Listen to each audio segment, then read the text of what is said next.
Om Sai Ram. Welcome to Sai Samarpan channel. मैं हूं आपके साथ में विन्नी और मैं आपसे आज बात करने आई हूं संकल्प लेते हैं। संकल्प कैसे लेते हैं? जो हम साई चालीसा करते हैं, हम साई चालीसा का संकल्प कैसे लेते हैं, तो आज हम इस बारे में बात करेंगे। साई चालीसा भी एक बहुत पावरफुल चालीसा है। जैसे हम और भी भगवानों की करते हैं, शिव चालीसा, हनुमान चालीसा, इसी तरीके से हम शिव चालीसा भी करते हैं। तो आज मैं बात करूंगी साई चालीसा के बारे में कि साई चालीसा का संकल्प कैसे लिया जाता है और ये क्या होता है, इसके क्या फ़ायदे होते हैं। आज हम इसके बारे में जानेंगे कि साई चालीसा का संकल्प आप कैसे ले सकते हैं। तो चलिए स्टार्ट करते हैं। साई चालीसा तो आप जानते ही हो कि साई चालीसा जो है वो 5 से 10 मिनट का पाठ होता है, वो चालीसा होती है, साई की चालीसा होती है। तो आप किसी भी गुरुवार से आप स्टार्ट कर सकते हैं संकल्प लेके। संकल्प यानी कि आप चाहो तो आप 11 दिन का संकल्प ले सकते हैं, 21 दिन का ले सकते हैं या फिर 40 दिन का ले सकते हैं। उसके बाद आपने क्या करना होता है, किसी भी गुरुवार से आपको जो भी आपने संकल्प लिया है, जो भी आपने सोचा है कि आपको इतने दिन साई चालीसा करनी है, तो आपको हर गुरुवार को वो करनी होगी। एवरी थर्सडे आपको करनी होगी। तो क्या करना होता है, आपको सुबह ब्रह्म मुहूर्त में उठना होता है 4 से 6 बजे के बीच में। वैसे 4 to 5 ही ब्रह्म मुहूर्त माना जाता है। 5 बजे के बाद में धीरे धीरे दिन निकलना शुरू होता है, तो वो डिवाइन मुहूर्त नहीं होता मेरे अकॉर्डिंग। वैसे तो 4 to 5 ही सही रहता है, उसे ही ब्रह्म मुहूर्त एक्चुअली कहा जाता है। तो आप 4 to 5 के बीच में सुबह उठिए, सुबह 4 से 5 बजे के बीच में उठिए, सुबह स्नान कीजिए। स्नान करने के बाद सबसे पहले फिर बाबा को स्नान कराइए, बाबा का मंदिर साफ कीजिए, बाबा को अच्छे से वस्त्र पहनाइए। बाबा के वस्त्र ध्यान रखिए धुले हुए और साफ होने चाहिए। और उसके बाद आपने क्या करना है, आराम से मंदिर में बैठना है। बैठकर बाबा को फूल अर्पित करने हैं। बाबा को माला बनाकर अगर आप पहनाना चाहते हैं फूलों की, तो वो आप बनाकर पहना सकते हैं। और उसके बाद जो भी आप प्रसाद बाबा को चढ़ाना चाहो, कोई भी फल, कोई भी मिठाई, या घर की बनी हुई हो या बाहर की हो, जो भी आपको अच्छी लगे वो आप बाबा को चढ़ाइए। उसके बाद कुछ पैसे बाबा के चरणों में रख दीजिए, जो भी आपका मन हो, 5 रुपये, 11 रुपये, जो भी आपका मन हो बाबा के चरणों में रखिए। और उसके बाद बाबा के आगे धूप बत्ती ज़रूर जलाइए, अगरबत्ती जलाइए या फिर दिया जलाइए। बाबा को अगरबत्ती की सुगंध बहुत पसंद आती है, तो ये ध्यान रखिए कि जो भी आप अगरबत्ती या धूप बत्ती जलाएं वो सुगंध वाली हो, वो बाबा को सुगंध बहुत पसंद आती है। और उसके बाद में आपने क्या करना है, बाबा के आगे हाथ जोड़कर दिल से, सच्चे दिल से प्रार्थना करनी है कि बाबा आज मैं साई चालीसा का संकल्प ले रहा हूँ या ले रही हूँ। तो जितने भी संकल्प आपने मन में सोचे हैं, जितने भी, जैसे कि आपने मन में सोचा कि आपको 11 करने हैं, 21 करने हैं या फिर 40 करने हैं, तो आप वो बाबा के आगे अपनी मन की इच्छा प्रकट कीजिए। फिर बाबा को बोलिए कि बाबा मैं ये संकल्प ले रही हूँ। फिर उसके बाद अपनी इच्छा रखिए कि आपको क्या आपकी इच्छा है या फिर क्या आपकी प्रॉब्लम है, क्योंकि साई चालीसा आपकी हर प्रॉब्लम को दूर करती है। चाहे वो आपकी कोई बीमारी हो, या फिर आपकी शादी नहीं हो रही है, या आपकी नौकरी नहीं लग रही, या कोई भी मन में चिंता है आपके, या फिर कोई भी इच्छा है, कुछ भी, वॉटएवर, कुछ भी इच्छा है आपकी, कुछ भी बीमारी है, कोई भी चिंता है, या फिर आपकी कोई भी ऐसी इच्छा है जो पूरी नहीं हो रही, या फिर आपके घर का कोई सदस्य ऐसा है जिसके अंदर बहुत गुस्सा है, या फिर आपका कोई ऐसा काम है जो बहुत समय से अटका हुआ है, हो नहीं पा रहा, या बहुत सारे ऐसे काम होते हैं जो होते होते रह जाते हैं, एंड में आकर, अंत में आकर वो चीज़ें ख़त्म सी हो जाती हैं। ऐसा लगता है कि वो हो जाएगी लेकिन ख़त्म हो जाती है किसी न किसी वजह से आके। तो उस सिचुएशन में आपको ये करना है। तो फिर आपको क्या करना है, बाबा के आगे अपनी इच्छा प्रकट करनी है कि बाबा मैं ये लेकर, ये इच्छा से या इस प्रॉब्लम से मैं आपके आगे संकल्प ले रहा हूँ, तो इस प्रॉब्लम को आप दूर करना बाबा। ये मैं प्रॉब्लम जो है वो आपके चरणों में डालता हूँ। ठीक है, अब हम ये क्यों बोलेंगे कि बाबा के चरणों में डाल रहे हैं, क्योंकि इस प्रॉब्लम को अब हमने बाबा को समर्पित कर दिया, सरेंडर कर दिया। और जिस प्रॉब्लम को जिस इच्छा को हम बाबा के चरणों में समर्पित कर देते हैं तो वो बाबा की जिम्मेदारी बन जाती है, बाबा की रिस्पॉन्सिबिलिटी बन जाती है। अगर हम ये कहेंगे ना कि ये हमारी जिम्मेदारी है तो हमें पूरी करनी होगी। अगर हम किसी और पर जिम्मेदारी डाल देते हैं उस चीज़ की पूरी तरह से और अपने हाथ खड़े कर लेते हैं तो जिम्मेदारी किसकी होती है? सामने वाले की। तो इसी तरीके से अगर हम बाबा के चरणों में अपनी प्रॉब्लम्स को, अपनी इच्छाओं को डाल देंगे तो दैट इज बाबा की वो रिस्पॉन्सिबिलिटी है, ठीक है, वो बाबा की जिम्मेदारी बन जाती है। और बाबा को ना कैसे भी करके एनी हाउ उस प्रॉब्लम को आपको हटाना ही पड़ता है। बाबा को उस प्रॉब्लम से आपको निकालना होता है, या फिर जो भी इच्छा होती है आपकी बाबा को वो पूरी करनी होती है। हो सकता है कि कुछ ऐसी इच्छाएं हों, कुछ ऐसी प्रॉब्लम हो जो शायद उस तरीके से ना हो पा रही हो जिस तरीके से आप उसे लेना चाह रहे हो या करना चाह रहे हो, ठीक है। तो अगर आप बाबा पर सरेंडर कर देते हैं ना तो बाबा के इतने अनोखे अनोखे विचित्र तरीके हैं ना, आप सोच भी नहीं सकते हो सकता है बाबा कहीं ना कहीं से, किसी ना किसी जरिए से, किसी भी फॉर्म में वो आपकी जो प्रॉब्लम है उसका सोल्यूशन दे दें, या फिर जो आपकी इच्छा है वो किसी ना किसी जरिए से, किसी भी फॉर्म में वो आपकी इच्छा पूरी हो जाए।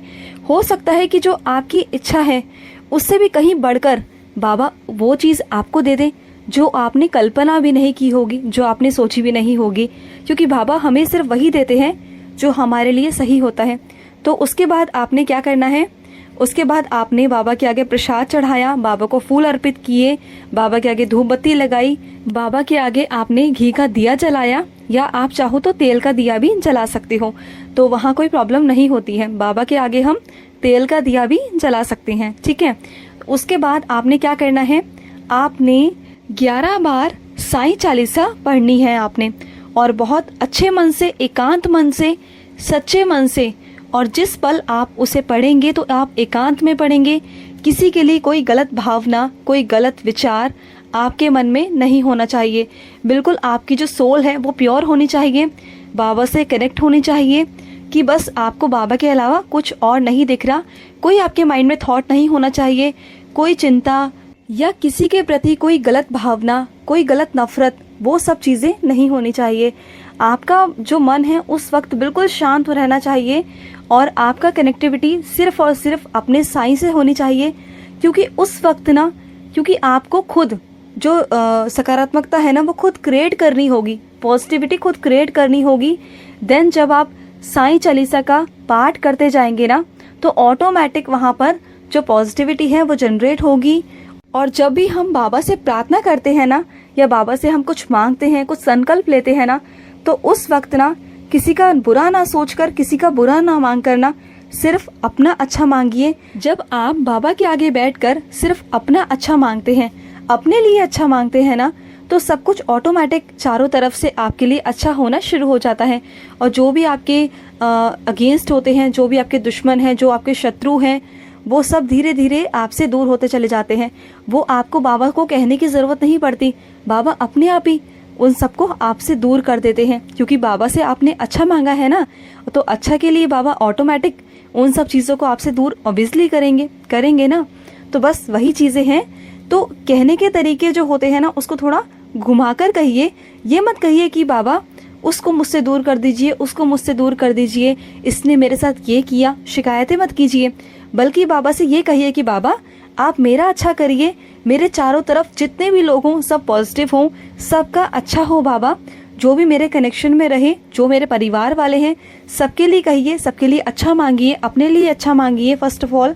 उसके बाद देखिए आपके साथ में भी अच्छा होगा, आपके आसपास वालों के साथ में भी अच्छा होगा, और जो आपके दुश्मन हैं वो धीरे धीरे आपसे दूर हो जाएंगे, या फिर बाबा उनका मन ही बदल देंगे। इस तरह मन बदल देंगे कि वो आपके पक्ष में ही आ जाएंगे, वो आपके सुनने लग जाएंगे, वो आपको पसंद करने लग जाएंगे। तो जो बाबा की लीलाएं हैं ना वो बहुत विचित्र हैं। इसमें हम लोग नहीं सोच सकते कि बाबा क्या क्या कर सकते हैं, तो वो हमारी सोच से बाहर है, परे है। तो आपने क्या करना है, आपने 11 बार साईं चालीसा का आपने जाप करना है, और आपको एवरी थर्सडे इसी तरीके से हर थर्सडे, हर गुरुवार आपने यही प्रोसेसिंग करनी है, यही सब चीज़ें करनी है कि बाबा का पूजा करना है, बाबा की 11 बार आपने साईं चालीसा पढ़नी है, जितने भी दिन का आपने प्रण लिया है, ठीक है। जिस तरीके से मैंने आपको पूजा बताई उस तरीके से आपको पूजा करनी है। सुबह ब्रह्म मुहूर्त में करनी है, स्नान कर कर करनी है। किस तरीके से करनी है वो मैंने आपको बता दिया, लेकिन जब आप करने बैठेंगे तो एवरी थर्सडे आपको वैसा ही करना है। और आपको हर थर्सडे 11 साईं चालीसा पढ़नी है, 11 बार, ठीक है।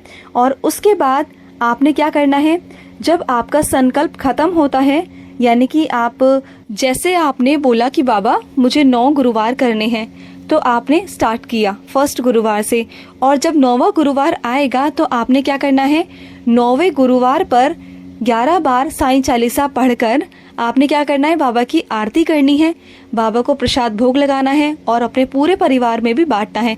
और हर थर्सडे को भी आप ऐसा कर सकते हो, जो भी प्रसाद आप बाबा को चढ़ाते हैं, वो बाबा को जो भोग लगाते हैं वो अपने पूरे परिवार में सबको दे सकते हैं, क्योंकि पूरे परिवार में अगर आप देंगे ना तो वहाँ पर पॉजिटिविटी आएगी, सब में आएगी, बाबा का आशीर्वाद सबको मिलेगा।